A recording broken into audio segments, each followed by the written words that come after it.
Kamu ceroboh, Cempaka. Dan kecerobohan kamu itu bisa menghancurkan kita berdua. Anehnya, kenapa Hyuna menyebut nama Bunda sedangkan kami bahkan tidak pernah bertemu? Dari mana dia tahu tentang Bunda? Atau kamu yang merencanakan semua ini? Kamu menyuruh Hyuna menyebut nama Bunda. Kamu ingin mengkhianati Bunda.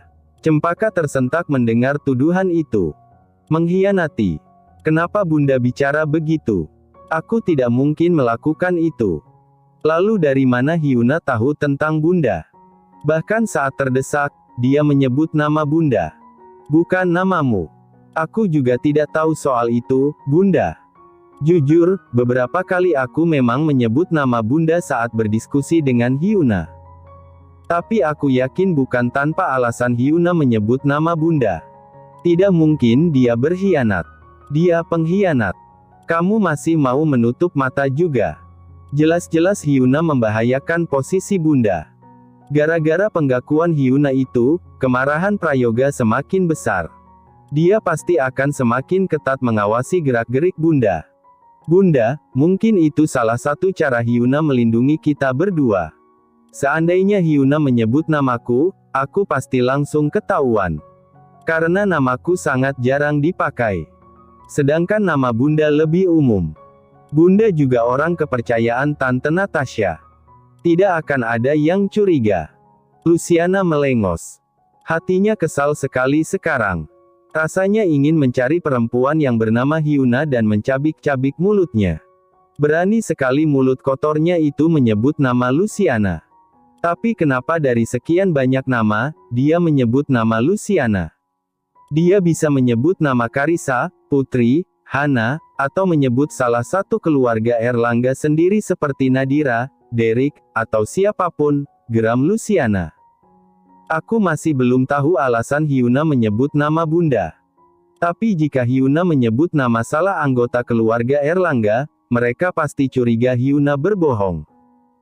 Karena mereka menganggap tidak mungkin orang-orang seperti Nadira, Derek, atau yang lainnya mengebom ulang tahun Samudra. Saat ini mereka juga tidak percayakan kesaksian Hyuna. Hanya Prayoga yang menuduh Bunda kan. Sejauh ini memang cuma Prayoga. Tapi Prayoga bisa mempengaruhi yang lain. Bunda tidak mau Prayoga mengetahui rencana kita. Jadi, Bunda putuskan untuk mempercepat rencana pembongkaran rahasia Prayoga di hadapan Natasha. Sebentar, tenang dulu, Bunda. Jangan terburu-buru. Jangan sampai kita salah langkah. Kita sudah sejauh ini. Bunda serahkan saja padaku. Duduk manis dan tunggu pertunjukan spektakuler dariku. Luciana menyipitkan mata. Kamu yakin rencana kali ini tidak akan gagal? Aku yakin 100%, Bunda. Setelah rencana ini selesai, kita serang lagi dengan rencana kedua pembongkaran rahasia terbesar keluarga Erlangga.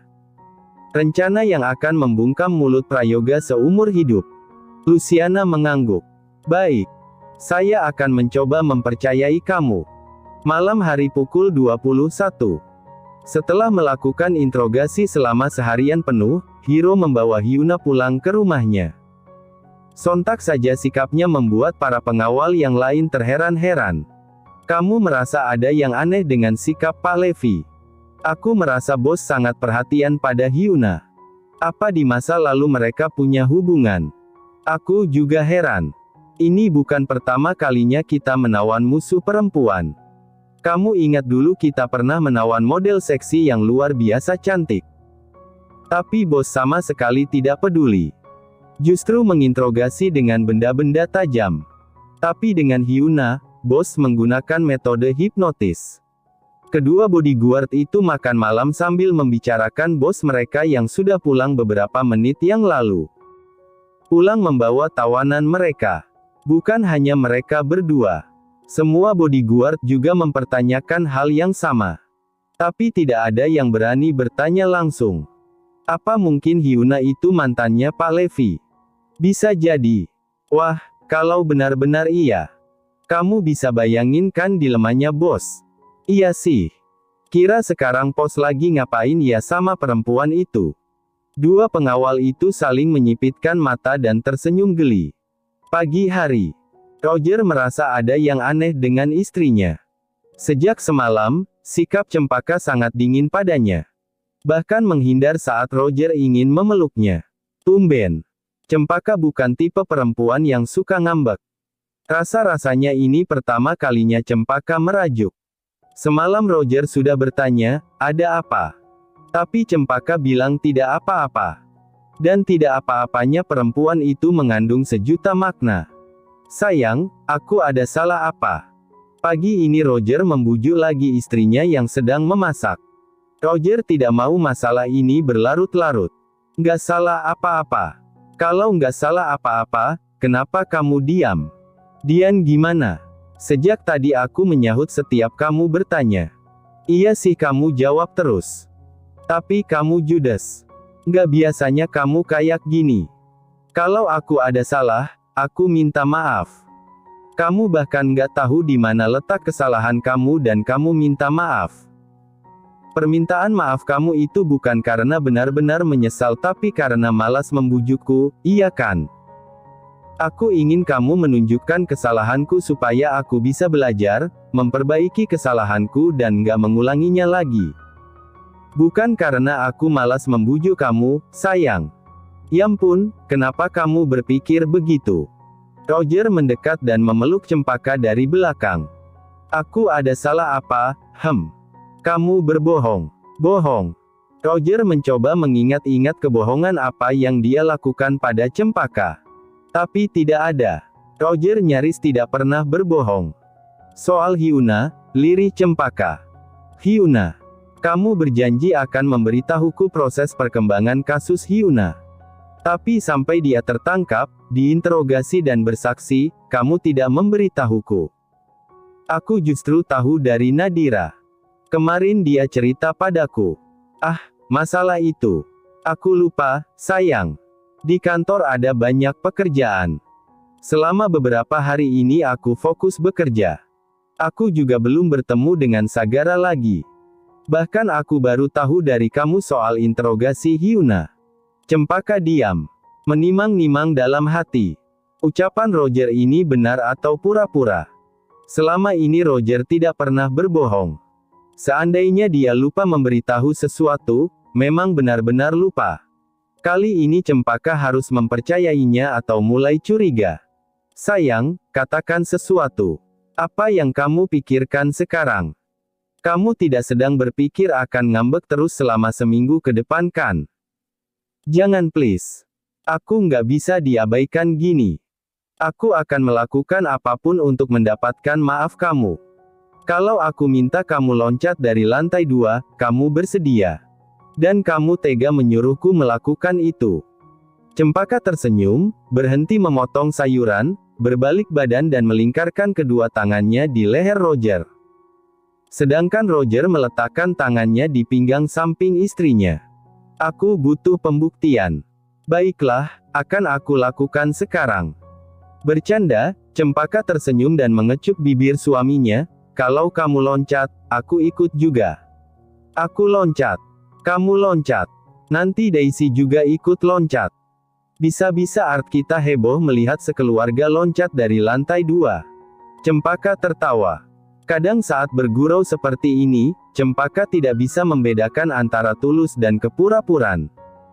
Semua mengalir begitu saja saat bersama Roger. Cempaka merasa menjadi dirinya sendiri.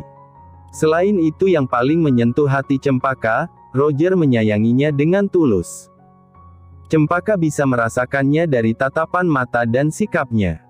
Namun seandainya Roger tahu wajah asli Cempaka yang begitu licik dan mengerikan, apakah Roger masih mencintainya?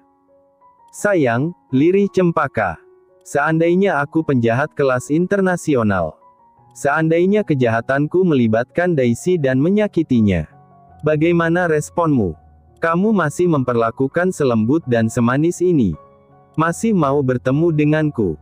Dan pertanyaan yang paling penting. Apa kamu masih mencintaiku? Dan saat inilah, keraguan Roger pada Cempaka semakin besar. Mas, lirih Cempaka, kamu akan tetap mencintaiku kan? Roger menggelengkan kepala. Menepis jauh-jauh pikiran aneh yang terlintas dalam kepalanya. Entah dari mana datangnya, tiba-tiba Roger berpikir istrinya memang benar-benar seorang penjahat. Tidak mungkin kan? Cempaka, istrinya yang manis, baik hati, dan lembut tidak mungkin seorang penjahat yang terbiasa dengan senjata kan? Haha, iya tidak mungkin. Pasti tidak mungkin. Namun tidak dipungkiri, hati Roger goyah. Mas, kamu tidak mungkin terlibat dengan kejahatan. Aku bilang misalnya, Mas. Misal aku. Tidak.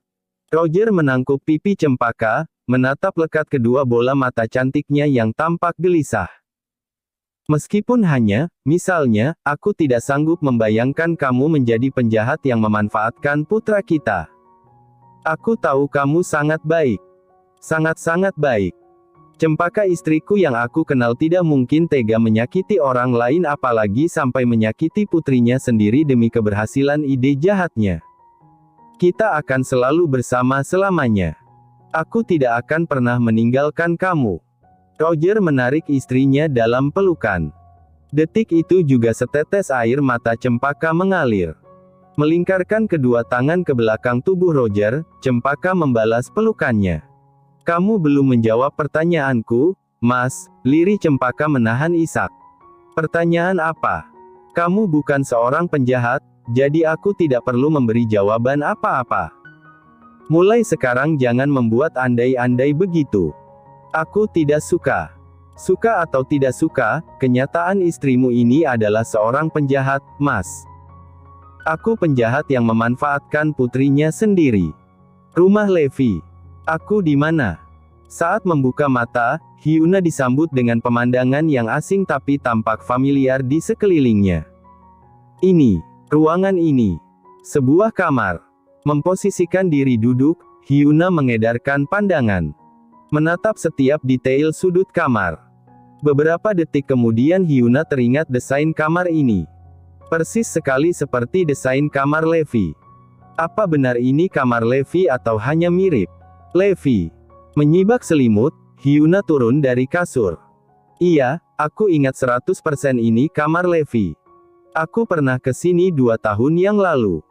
Meskipun cuma beberapa kali. Tapi kamar ini sangat membekas dalam ingatanku. Apa yang terjadi? Semalam setelah interogasi panjang, Hyuna tidak sadarkan diri. Tahu-tahu saat membuka mata, sudah berada di atas ranjang. Levi. Hyuna memutuskan keluar kamar. Saat itulah indera penciumannya disambut dengan aroma yang sangat sedap. Membuat perutnya langsung berbunyi minta diisi. Mengikuti aroma itu, kaki Hyuna sampai di dapur. Terhenti beberapa langkah dari sosok tegap dan tinggi yang memakai celemek. Hyuna menahan senyum. Ternyata dia masih jago masak seperti dulu. Sudah bangun. Hyuna membulatkan mata. Levi bahkan tidak menoleh. Tapi bagaimana dia bisa menyadari keberadaan Hyuna di sini? Padahal Hyuna sudah melangkah pelan-pelan. Sini. Hyuna mendekat. Duduk di sana, dengan gerakan tangan acuh tak acuh, Levi menunjuk pada kursi makan.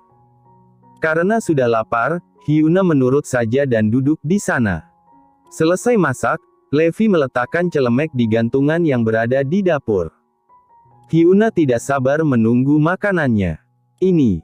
Levi meletakkan mangkok berisi kol mentah. Benar-benar cuma kol mentah.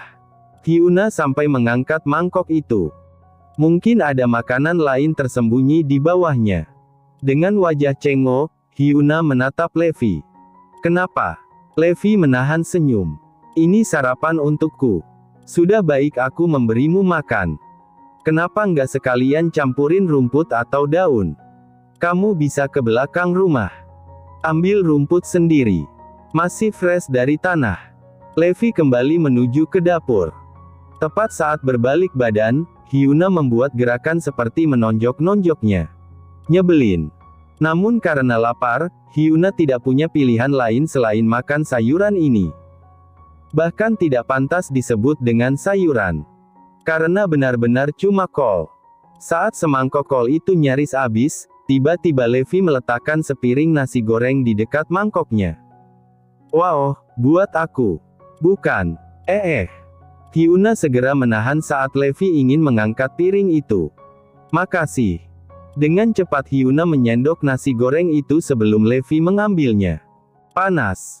Namun karena baru jadi, lidahnya kepanasan. Cek, bisa pelan-pelan kan? Nggak bisa. Nanti kamu ambil lagi. Enggak. Akhirnya setelah mendengar itu, Hyuna bisa makan dengan pelan-pelan. Menikmati sesendok demi sesendok nasi goreng. Memasukkan ke dalam mulut, merasakan campuran bumbu-bumbu dan gurihnya nasi, dan menelan dengan penghayatan. Enak, Hyuna memberikan 2 jempolnya. Levi hanya merespon dengan senyuman tipis. Namun siapa yang menyangka dalam hati terobrak-abrik rasanya. Ingatan demi ingatan masa lalu tentang kenangan mereka seperti hujan deras menghujani kepala Levi. Hyuna. Sampai pelaku yang sebenarnya ditemukan, kamu akan menjadi tawananku. Dan aku harap kamu bisa bekerja sama. Kenapa kamu terobsesi sekali ingin menangkap pelakunya? Berapa hadiah yang ditawarkan Sagara? Levi mengepalkan tangan. Kamu memandangku hanya sebatas itu. Cuma sebatas uang. Hyuna ingin menjawab namun Levi lebih dulu berbicara. Penjahat yang berusaha kamu lindungi itu mengincar nyawa anak kecil yang bahkan tidak tahu apa-apa. Samudra nyaris kehilangan nyawanya untuk yang kedua kali. Entah siapa yang sebenarnya diincar. Tapi menggunakan anak kecil sebagai alat adalah tindakan paling keji. Tanpa menunggu jawaban Hyuna, Levi melangkah pergi. Saat itulah, Hyuna termenung. Memikirkan kata demi kata yang Levi ucapkan. Rumah Luciana. Luciana, aku ingin minta maaf yang sebesar-besarnya. Maaf atas tindakan suamiku kemarin. Mas Prayoga sangat ingin tahu pelaku yang berusaha mencelakai cucunya. Karena itu begitu dia mendapat informasi tentang si pelaku, yang belum pasti kebenarannya, Mas Prayoga bersemangat ingin menangkapnya. Luciana mengangguk. Aku mencoba mengerti. Tapi tetap saja aku masih tidak mengerti kenapa Prayoga sangat membenciku. Tapi kali ini aku tidak akan kabur. Luciana menggenggam tangan Natasha. Aku tidak akan pernah meninggalkan kamu lagi, saudaraku satu-satunya. Aku tidak akan membiarkan kamu kesepian lagi. Iya, aku tahu kamu punya suami, anak, dan cucu. Tapi rasanya pasti lebih nyaman ada saudara di sini. Natasha lega mendengarnya. Selain itu, aku juga akan membantu menangkap pelaku yang sebenarnya. Selain untuk membersihkan namaku dari tuduhan Prayoga, aku juga tidak ingin pelaku itu beraksi lagi dan menyakiti Samudra. Luciana, sungguh. Luciana tersenyum dan mengangguk. Terima kasih. Terima kasih banyak untuk pengertian kamu. Dan terima kasih juga bantuannya. Semoga saja pelaku yang segera-segera ditangkap. Iya. 1 bulan kemudian. Kantor Sagara. Bagaimana? Tanya Prayoga sambil meletakkan ponsel di telinga. Selama sebulan ini saya dan 3 orang lainnya suruhan Prayoga selalu mengawasi gerak-gerik Bu Luciana. Kami memantau selama 24 jam. Bergiliran siang dan malam. Tapi kami tidak menemukan hal-hal yang aneh. Bu Luciana jarang keluar rumah. Hanya pergi saat dijemput Bu Natasha. Prayoga berdecak. Tidak mungkin dia tidak meninggalkan jejak aneh. Kalian saja yang lengah sampai tidak bisa menemukan hal mencurigakan. Terus awasi. Jangan sampai lengah. Baik, Pak. Ada yang pernah bertamu di rumahnya selain Natasha. Cuma tukang paket dan pengantar makanan. Paket apa yang dia pesan? Kalian sudah menyelidikinya? Iya, Pak. Setelah tukang paket atau pengantar makanan keluar dari rumah Bu Luciana, kami mencegat orang itu dan menggali informasi. Sejauh ini paket-paket itu tidak ada yang mencurigakan. Makanannya pun benar-benar makanan. Tidak ada barang-barang berbahaya yang dikirim dengan jasa GoFood. Prayoga menatap pada Sagara dan Derek yang sejak tadi juga berada di sana. Dengan ponsel yang di loudspeaker, mereka juga bisa mendengarkan pernyataan dari orang itu. Sagara dan Derek sepakat mengikuti keinginan papanya untuk menyelidiki kasus ini. Tapi sejauh ini tidak ada bukti yang menjurus Luciana pelaku yang sebenarnya. Ya sudah, lanjutkan pekerjaan kamu. Jika ada hal yang mencurigakan, langsung laporkan pada saya. Baik, Pak. Prayoga mengakhiri panggilan. Bersandar di kursi dan menatap kedua putranya. Sepertinya memang bukan Tante Luciana pelakunya, Pak, ucap Sagara diikuti anggukan kepala Derek. Papa masih percaya pelakunya memang Luciana. Sudah Papa bilang kan Luciana itu perempuan licik. Dia pasti punya 1000 cara untuk mengelabui kita. Tapi sepandai-pandai tupai meloncat, pasti akan jatuh juga. Dan sepandai-pandainya menyembunyikan bangkai, pasti akan tercium juga aromanya. Prayoga mengepalkan tangan. Suatu hari kejahatan Luciana pasti terbongkar. Tapi masalahnya kita sudah terlanjur hancur oleh rencana-rencananya. Jadi percuma kita mengetahui kedoknya sedangkan kita sudah hancur. Sagara dan Derek mulai merasa cemas. Pak, besok hari H anniversary perusahaan. Apa ada kemungkinan pelaku menyerang acara kita? Tanya Derek. Tidak perlu tanyakan lagi. Jawabannya sudah pasti iya. Luciana pasti merencanakan sesuatu. Tingkatkan keamanan. Pastikan kejadian di pesta ulang tahun Samudra tidak terulang. Baik, Pak, ucap Sagara dan Derek bersamaan. Malam hari, Sagara sudah berbaring di atas kasur bersama sang istri yang sudah memejamkan mata. Nadira sepertinya sudah lelap dalam tidurnya. Berbeda dengan Sagara yang masih gelisah, mencari posisi yang nyaman untuk tidur. Namun, kantuk tak kunjung datang. Gerakan Sagara yang bergonta-ganti posisi tidur membuat Nadira akhirnya terbangun juga. Mas. Ya, Sagara terkejut. Kamu bangun. Gara-gara aku. Nadira memulihkan kesadaran sepenuhnya. Tiduran miring dengan posisi menghadap pada Sagara. Kenapa nggak bisa tidur? Meletakkan tangan di atas dada suaminya, Nadira mengusap lembut. Kepikiran acara besok ya? Gak apa-apa. Semua pasti baik-baik saja. Kak Derek pasti sudah melakukan yang terbaik. Sagara juga memiringkan tubuh hingga posisinya juga menghadap pada Nadira. Aku khawatir pelaku itu masih mengincar kamu dan Samudra. Kadang aku bertanya-tanya, kenapa harus kamu dan Samudra? Kenapa bukan aku, Mas? Nadira dengan lembut menggelengkan kepala. Karena penjahat itu tahu, menyerangku dan Samudra sama saja menghancurkan kamu. Karena kami adalah kelemahanmu. Firasatku justru mengatakan incaran pelaku itu adalah keluarga kamu. Menggerakkan tangan ke atas, Nadira mengusap pipi Sagara. Pelaku menyerangku karena aku adalah sumber utama kelemahan kamu. Pelaku menculik Samudra karena Samudra satu-satunya cucu keluarga kita. Sagara mengangguk, aku juga sempat memikirkan itu. Incaran mereka adalah keluargaku melalui kamu dan Samudra. Jujur saja kali ini aku ingin mempercayai Papa. Mempercayai Papa. Maksud kamu soal tuduhan Papa pada Tante Luciana? Iya.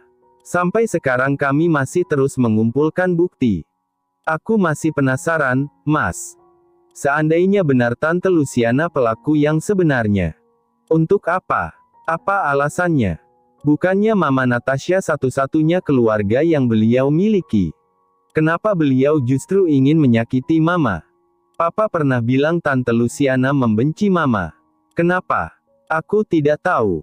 Waktu itu aku pernah bertanya pada Mama, apa Mama punya masalah dengan Tante Luciana? Tapi Mama menjawab tidak punya masalah apa-apa.